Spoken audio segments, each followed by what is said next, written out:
ಪಂಚಮಸಾಲಿ ಪೀಠದಲ್ಲಿ ಮತ್ತೆ ಶುರುವಾಯಿತು ಲೆಕ್ಕಾಕೊಡಿ ಅಭಿಯಾನ. ಹೆತ್ತವರ ಮೇಲೆ ಚಾಕು ಇರಿದ ಪಾಪಿ ಮಗ, ರೌಡಿ ಶೀಟರ್ನನ್ನ ಅಟ್ಟಾಡಿಸಿ ಬರ್ಬರವಾಗಿ ಕೊಚ್ಚಿ ಕೊಲೆ. ಇದೆಲ್ಲದರ ಮಾಹಿತಿ ಕರ್ನಾಟಕ ಟಾಪ್ 20ಯಲ್ಲಿ. ಒಕ್ಕಲಿಗ ಸಮುದಾಯಕ್ಕೆ ಹೆಚ್ಚಿನ ಸ್ಥಾನವನ್ನು ಕೊಡಬೇಕು ಅಂತ ಹೇಳಿ ನಂಜಾವಧೂತ ಶ್ರೀಗಳು ಸಿಎಂ ಡಿಕೆ ಶಿವಕುಮಾರ್ ಅವರಿಗೆ ಒತ್ತಾಯ ಮಾಡಿದ್ದಾರೆ. ಮಾಗಡಿ ಬಾಲಕೃಷ್ಣ, ಚಲುವರಾಯಸ್ವಾಮಿ, ಶರತ್ ಬಚ್ಚೇಗೌಡರು ಸೇರಿ ಒಕ್ಕಲಿಗ ಶಾಸಕರ ಪರ ಶ್ರೀಗಳು ಬ್ಯಾಟ್ ಬೀಸಿದ್ದಾರೆ. ಬಾಲಣ್ಣ, ಚೆಲುವಣ್ಣ ಅದೃಷ್ಟವಂತರು. ಅವರಿಗೆ ಅದೃಷ್ಟ ಕಮ್ಮಿ ಇದ್ರೂ ಅವರು ಯಾರ ಜೊತೆಗೆ ಇರ್ತಾರೋ ಅವರಿಗೆ ಅದೃಷ್ಟ ಒಲಿಯುತ್ತೆ. ಅವರು ಯಾರ ಜೊತೆಗೆ ಇರ್ತಾರೋ ಅವರು ಮುಖ್ಯಮಂತ್ರಿಗಳಾಗ್ತಾರೆ. ಮೊದಲು ಕುಮಾರಸ್ವಾಮಿ ಜೊತೆಗಿದ್ರು, ಅವರನ್ನ ಸಿಎಂ ಮಾಡಿದ್ರು. ಈಗ ಡಿಕೆ ಶಿವಕುಮಾರ್ ಜೊತೆಗೆ ಬಂದು ಡಿಕೆ ಶಿವಕುಮಾರ್ ಅವರನ್ನ ಸಿಎಂ ಮಾಡಿದ್ದಾರೆ. ಪಾಪ ಬೇರೆಯವರನ್ನೆಲ್ಲ ಮುಖ್ಯಮಂತ್ರಿ ಮಾಡಿ ಈಗ ತಾವೇ ಸಚಿವರಾಗೋದಕ್ಕೆ ಒದ್ದಾಡ್ತಾ ಇದ್ದಾರೆ ಅಂತ ಹೇಳಿದ್ರು. ಮಾಗಡಿ ಬಾಲಕೃಷ್ಣ ಮೂಲ ಪಕ್ಷದಲ್ಲಿಯೇ ಇದ್ದಿದ್ರೆ ಇಷ್ಟೊತ್ತಿಗೆ ಎಲ್ಲೋ ಇರ್ತಿದ್ರು. ಬೇರೆಯವರನ್ನ ಸಿಎಂ ಮಾಡೋದಕ್ಕೆ ಜೊತೆಗೂಡಿ ಇವರಿಗೆ ಇನ್ನೂ ಕೂಡ ಮಂತ್ರಿಗಿರಿ ಸಿಗದಂತೆ ಒದ್ದಾಡುವಂತಾಗಿದೆ. ಒಕ್ಕಲಿಗ ಸಮುದಾಯಕ್ಕೆ ಇನ್ನೂ ಕನಿಷ್ಠ 4 ರಿಂದ 5 ಸಚಿವ ಸ್ಥಾನವನ್ನು ಕೊಡಬೇಕು ಅಂತ ಒತ್ತಾಯಿಸಿದ್ದಾರೆ. ಇದೇ ವಿಚಾರಕ್ಕೆ ಪ್ರತಿಕ್ರಿಯಿಸಿದ ಬಾಲಕೃಷ್ಣ, ನಂಜಾವಧೂತ ಸ್ವಾಮೀಜಿ ಅಭಿಮಾನದಿಂದ ಹೇಳಿರಬಹುದು, ನಮ್ಮಿಂದಲೇ ಡಿಕೆ ಶಿವಕುಮಾರ್ ಏನ್ ಸಿಎಂ ಆಗಿಲ್ಲ ಅಂತ ಹೇಳಿದ್ದಾರೆ. ಬಾಲಕೃಷ್ಣರವ್ರಿಗೆ ಇವರೆಲ್ಲ ಒಂದು ರೀತಿ ಅದೃಷ್ಟವಂತರು. ಅಂದ್ರೆ ಇವ್ರಿಗೆ ಅದೃಷ್ಟ ಕಮ್ಮಿ. ಇವ್ರು ಯಾರ ಜೊತೆ ಇರ್ತಾರೆ ಅವ್ರಿಗೆ ಲಕ್ ತಿರುಗ್ಬಿಡುತ್ತೆ. ಈ ಬಾಲಣ್ಣ, ಚಲುವರಾಯಸ್ವಾಮಿರವರು ಕುಮಾರಣ್ಣ ಅವ್ರ ಜೊತೆ ಇದ್ರು, ಕುಮಾರಣ್ಣ ಅವ್ರ ಮುಖ್ಯಮಂತ್ರಿ ಆಗ್ಬಿಟ್ಟು ಶಿವಕುಮಾರ್ ಅವ್ರ ಜೊತೆ ಹೋಗ್ಬಿಟ್ಟು. ನಾನು ಹೇಳಿದೆ, ನೀವೆಲ್ಲ ಹೋಗಿದ್ದೀರಾ, ಶಿವಕುಮಾರ್ ಗ್ಯಾರಂಟಿ ಮುಖ್ಯಮಂತ್ರಿ ಆಗ್ತಾರೆ.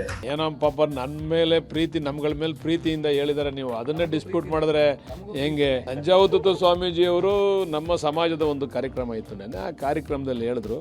ಇದೊಂಥರ ಅವ್ರ ಹೇಳಿಕೆಗೂ ಮತ್ತೆ ಈ ಆಗಿರ್ತಕ್ಕಂಥ ಸನ್ನಿವೇಶಕ್ಕೂ ಕಾಕತಾಳೀಯ ಅಷ್ಟೇ. ಜಾತಿ ವ್ಯವಸ್ಥೆ ಬಿಟ್ಟು ಅನುಭವ ಆಧರಿಸಿ ಸಚಿವ ಸ್ಥಾನ ನೀಡಬೇಕು ಅಂತ ಶಾಸಕ ರಮೇಶ್ ಬಂಡಿ ಸಿದ್ದೇಗೌಡ ಹೇಳಿದ್ದಾರೆ. ಮಂಡ್ಯದಲ್ಲಿ ಶ್ರೀರಂಗಪಟ್ಟಣದಲ್ಲಿ ಮಾತನಾಡಿದ ಶಾಸಕ, ನನಗೆ ಸಚಿವನಾಗುವ ಎಲ್ಲ ಅರ್ಹತೆಗಳು ಇದೆ. ನಾನು ಫಿಟ್ ಇದ್ದೀನಿ. 3 ಬಾರಿ ಶಾಸಕನಾಗಿ ಕೆಲಸ ಮಾಡಿದ್ದೇನೆ. ನನ್ನ ತಾಯಿ ಕೂಡ ಶಾಸಕರಾಗಿದ್ರು. ಆದ್ರೆ ಅವರಿಗೆ ಅವಕಾಶ ಇದ್ರೂ ಸಚಿವರಾಗ್ಲಿಲ್ಲ. ನನಗೂ ಒಂದು ಅವಕಾಶ ಕೊಡಿ ಅಂದಿದ್ದಾರೆ. ಅಲ್ಲದೆ 40 ವರ್ಷಗಳಿಂದ ರಾಜಕಾರಣ ಮಾಡಿದ್ದೇನೆ. ನನ್ನನ್ನ ಸೆಸ್ಕ್ ಅಧ್ಯಕ್ಷರನ್ನಾಗಿ ಮಾಡಲಾಗಿತ್ತು. ಆ ಕೆಲಸವನ್ನ ಅಚ್ಚುಕಟ್ಟಾಗಿ ನಿರ್ವಹಿಸಿದ್ದೇನೆ. ಸಚಿವ ಸ್ಥಾನದ ಬೇಡಿಕೆ ಹೈಕಮಾಂಡ್ ಗಮನಕ್ಕೂ ತರಲಾಗಿದೆ. ಜಾತಿ ವ್ಯವಸ್ಥೆ ಬಿಟ್ಟು ಅನುಭವ ಆಧರಿಸಿ ಸಚಿವ ಸ್ಥಾನ ನೀಡಬೇಕು. ಸಚಿವನಾಗುವ ಎಲ್ಲ ಅರ್ಹತೆಗಳು ನನಗಿದೆ ಅಂತ ಪುನರುಚ್ಚರಿಸಿದ್ದಾರೆ. ದಾವಣಗೆರೆ ಹರಿಹರ ಪಂಚಮಸಾಲಿ ಪೀಠದಲ್ಲಿ ಲೆಕ್ಕಾಕೊಡಿ ಅಭಿಯಾನ ನಿಲ್ಲುವಂತೆ ಕಾಣ್ತಾ ಇಲ್ಲ.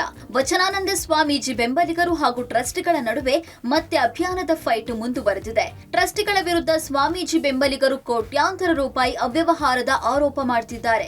2 ಬಾರಿ ಸಭೆ ಮಾಡಿ ಲೆಕ್ಕಪತ್ರ ನೀಡಿದ್ರೂ ಸ್ವಾಮೀಜಿ ಬೆಂಬಲಿಗರು ಒಪ್ತಾ ಇಲ್ಲ.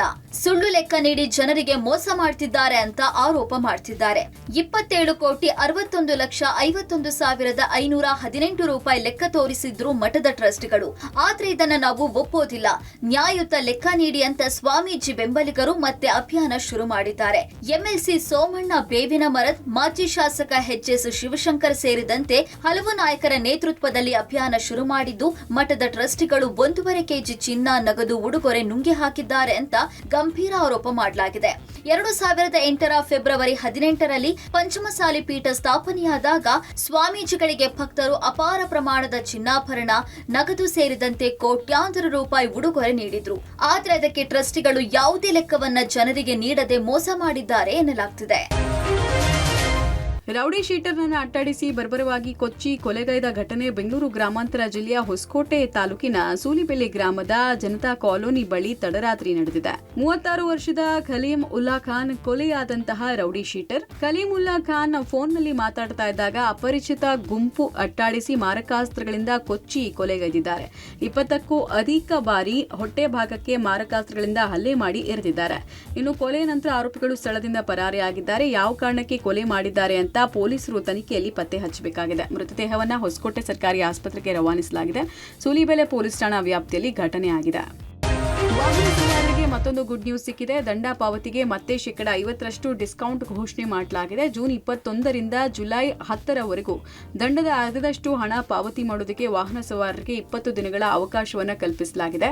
ಈ ಕುರಿತು ರಾಜ್ಯ ಸಾರಿಗೆ ಆಯುಕ್ತರು ಅಧಿಕೃತ ಆದೇಶ ಹೊರಡಿಸಿದ್ದು, ಸಾರಿಗೆ ಇಲಾಖೆಯಲ್ಲಿ 1991ರಿಂದ 2022ನೇ ಅವಧಿಯಲ್ಲಿ ಪ್ರಕರಣ ದಾಖಲಾದ ದಂಡ ಬಾಕಿ ಉಳಿಸಿಕೊಂಡಿರೋರು 50% ದಂಡ ಪಾವತಿ ಮಾಡಿ ಪ್ರಕರಣ ಇತ್ಯರ್ಥಪಡಿಸಿಕೊಳ್ಳೋಕೆ ಅವಕಾಶ ಕೊಡಲಾಗಿದೆ. ಈ ಅವಕಾಶವನ್ನು ಸೌಲಭ್ಯವನ್ನ ವಾಹನ ಮಾಲೀಕರು ಸದುಪಯೋಗ ಪಡಿಸಿಕೊಳ್ಳಬೇಕು ಅಂತ ಸಾರಿಗೆ ಆಯುಕ್ತರು ಆದೇಶಿಸಿದ್ದಾರೆ.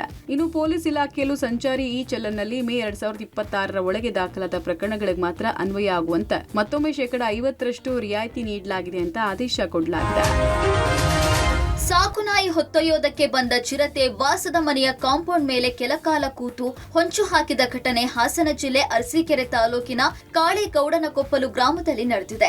ವಾರದ ಹಿಂದೆ ಗ್ರಾಮಕ್ಕೆ ಬಂದಿದ್ದ ಚಿರತೆ ಮೇಕೆ ಹೊತ್ತೊಯ್ದು ತಿಂದು ಹಾಕಿತ್ತು.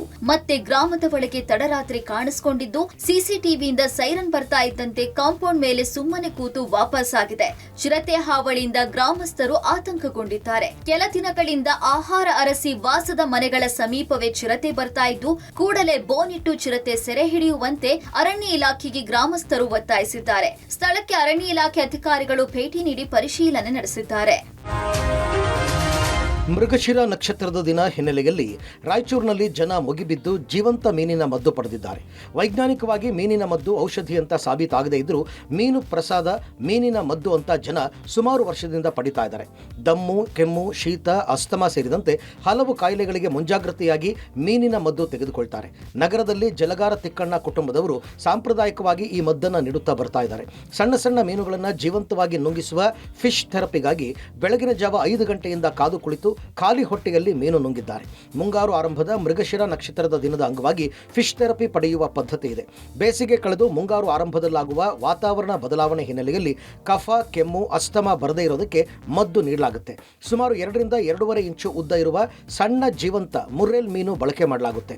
ಮೀನಿನ ಬಾಯಿಯಲ್ಲಿ ಆಯುರ್ವೇದದ ಔಷಧಿಯನ್ನು ಇಟ್ಟು ನುಂಗಿಸಲಾಗುತ್ತೆ. ಜಲಗಾರ ತಿಕ್ಕಣ್ಣ ಅವರು ಅವಾಗ್ನಿಂದ ಔಷಧ ಎಲ್ಲದಕ್ಕೂ ಕೊಟ್ಟಾರ. ನಾವು ಎಲ್ಲದಕ್ಕೇನು ಕೊಡಂಗಿಲ್ಲ. ಈ ಮಿರುಗ ದಿನ ಒಂದೇ ಕೊಡ್ತೀವಿ ನಾವು. ಅವ್ರು ದೊಡ್ಡ ಮಗ ಜಲಗಾರ ತಿಕ್ಕಣ್ಣ ದೊಡ್ಡ ಮಗ ಕೊಡ್ತಿದ್ದ.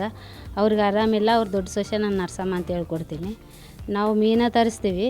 ಮೀನ ತರಿಸಿ ಆಯುರ್ವೇದಿಕ್ ಔಷಧ ಮಾಡಿ ಸಣ್ಣಾಗಿ ಗೋಲಿ ಮಾಡ್ತೀವಿ. ಆ ಗೋಲಿ ಮೀನ ಬಾಯಾಗಿಟ್ಟು ಕೊಡ್ತೀವಿ. ಕಾಂತಾರ ಸಿನಿಮಾದ ನಟಿ Rukmini Vasanth AI bikini viral ಪ್ರಕರಣದ ತನಿಖೆಯನ್ನ ಸೈಬರ್ ಕ್ರೈಂ ಪೊಲೀಸರು ಚುರುಕುಗೊಳಿಸಿದ್ದಾರೆ. ಎಐ ತಂತ್ರಜ್ಞಾನವನ್ನು ಬಳಸಿ ಕೆಲ ಕಿಡಿಗೇಡಿಗಳು ಸಾಮಾಜಿಕ ಜಾಲತಾಣದಲ್ಲಿ ನಟಿ ರುಕ್ಮಿಣಿ ವಸಂತ್ ಫೋಟೋಗಳನ್ನು ಎಡಿಟ್ ಮಾಡಿ ವಿವಿಧ ಅಕೌಂಟ್ನಿಂದ ವೈರಲ್ ಮಾಡಲಾಗ್ತಾ ಇತ್ತು. ಸಾಮಾಜಿಕ ಜಾಲತಾಣದಲ್ಲಿ ನನ್ನ ಬಿಕಿನಿ ಫೋಟೋಗಳನ್ನು ಹಾಕಿ ತೇಜೋವಧೆ ಮಾಡಲಾಗ್ತಿದೆ ಅಂತ ಆರೋಪಿಸಿ ನಟಿ ಬೆಂಗಳೂರು ಸೈಬರ್ ಕ್ರೈಂ ಪೊಲೀಸ್ ಠಾಣೆಯಲ್ಲಿ ದೂರು ಕೊಟ್ಟಿದ್ರು. ಹಾಗಾಗಿ ಪೊಲೀಸರು ದೂರಿನಲ್ಲಿ ಉಲ್ಲೇಖಿಸಿದ್ದ ಅಕೌಂಟ್ಗಳ ಬಗ್ಗೆ ಮಾಹಿತಿಗಾಗಿ ಮೆಟಾಗೆ ಪತ್ರ ಬರೆದಿದ್ದಾರೆ. ಪೊಲೀಸರ ಪ್ರಾಥಮಿಕ ತನಿಖೆ ವೇಳೆ ವೈರಲ್ ಫೋಟೋಗಳು ಎಐ ತಂತ್ರಜ್ಞಾನವನ್ನು ಬಳಸಿ ವೈರಲ್ ಮಾಡ್ತಾ ಇರುವ ಫೋಟೋಸ್ ಅಂತ ತಿಳಿದು ಬಂದಿದೆ. ಹೀಗಾಗಿ ಪೊಲೀಸರು ನಟಿ ಬಿಕಿನಿ ಫೋಟೋಗಳನ್ನ ವೈರಲ್ ಮಾಡಿ ತೇಜೋವಧೆ ಮಾಡ್ತಾ ಇದ್ದ ಸುಮಾರು 20ಕ್ಕೂ ಹೆಚ್ಚು ಅಕೌಂಟ್ಗಳ ಮಾಹಿತಿಯನ್ನ ಸೈಬರ್ ಕ್ರೈಂ ಪೊಲೀಸರು ಕೇಳಿದ್ದಾರೆ. ನಟಿಯ ಫೋಟೋ, ವಿಡಿಯೋ ವೈರಲ್ ಮಾಡಿದ್ದವರ ಮಾಹಿತಿ ಸಿಗ್ತಾ ಇದ್ದ ಹಾಗೆ ಆರೋಪಿಗಳಿಗೆ ಹೆಡೆಮುರಿ ಕಟ್ಟಲಿದ್ದಾರೆ. ಮಲಯಾಳಂ ಚಿತ್ರರಂಗದ ಹಿರಿಯ ನಟ ಮತ್ತು ಹಾಸ್ಯ ಕಲಾವಿದ ಸಲೀಂ ಕುಮಾರ್ ಶನಿವಾರ ರಾತ್ರಿ ಕೊನೆಯುಸಿರೆಳೆದಿದ್ದಾರೆ. ಕಳೆದ ಕೆಲವು ದಿನಗಳಿಂದ ಗಂಭೀರ ಆರೋಗ್ಯ ಸಮಸ್ಯೆಯಿಂದ ಬಳಲ್ತಾ ಇದ್ದ ಸಲೀಂ ಕುಮಾರ್ ಕೊಚ್ಚಿಯ ಅಮೃತ ಆಸ್ಪತ್ರೆಯಲ್ಲಿ ಚಿಕಿತ್ಸೆ ಪಡಿತಾ ಇದ್ದಾಗ ನಿಧನರಾಗಿದ್ದಾರೆ. ಅಕ್ಟೋಬರ್ 10, 1969ರಂದು ಕೇರಳದ ನಾರ್ತ್ ಪರವೂರ್ನಲ್ಲಿ ಜನಿಸಿದ ಸಲೀಂ ಕುಮಾರ್ ಎರ್ನಾಕುಲಂನ ಮಹಾರಾಜಾಸ್ ಕಾಲೇಜಿನಲ್ಲಿ BA ಪದವಿ ಮುಗಿಸಿದ್ರು. ಆರಂಭದಲ್ಲಿ ಮಿಮಿಕ್ರಿ ಮತ್ತು ಕೇವಲ ಹಾಸ್ಯ ಪಾತ್ರಗಳ ಮೂಲಕ ಚಿತ್ರರಂಗ ಪ್ರವೇಶಿಸಿ ಮನೆ ಮಾತಾಗಿದ್ದ ಅವರು ನಂತರದ ದಿನಗಳಲ್ಲಿ ಗಂಭೀರ ಪಾತ್ರಗಳನ್ನು ಪೋಷಿಸಿ ಸೈ ಎನಿಸಿಕೊಂಡಿದ್ರು. ದೀರ್ಘಕಾಲದಿಂದ ಲಿವರ್ ಕಾಯಿಲೆ ಹಾಗೂ ಇತರೆ ಆರೋಗ್ಯ ಸಮಸ್ಯೆಗಳಿಂದ ಬಳಲ್ತಾ ಇದ್ರು. ಇತ್ತೀಚೆಗೆ ಅವರ ಆರೋಗ್ಯ ಸ್ಥಿತಿ ತೀವ್ರವಾಗಿ ಬಿಗಡಾಯಿಸಿದ ಹಿನ್ನೆಲೆ ವೆಂಟಿಲೇಟರ್ನಲ್ಲಿ ಇಟ್ಟು ಚಿಕಿತ್ಸೆ ನೀಡಲಾಗ್ತಾ ಇತ್ತು. ಆದರೆ ಚಿಕಿತ್ಸೆ ಫಲಕಾರಿಯಾಗದೆ ಶನಿವಾರ ರಾತ್ರಿ ಹೃದಯಾಘಾತದಿಂದ ಮೃತಪಟ್ಟಿದ್ದಾರೆ.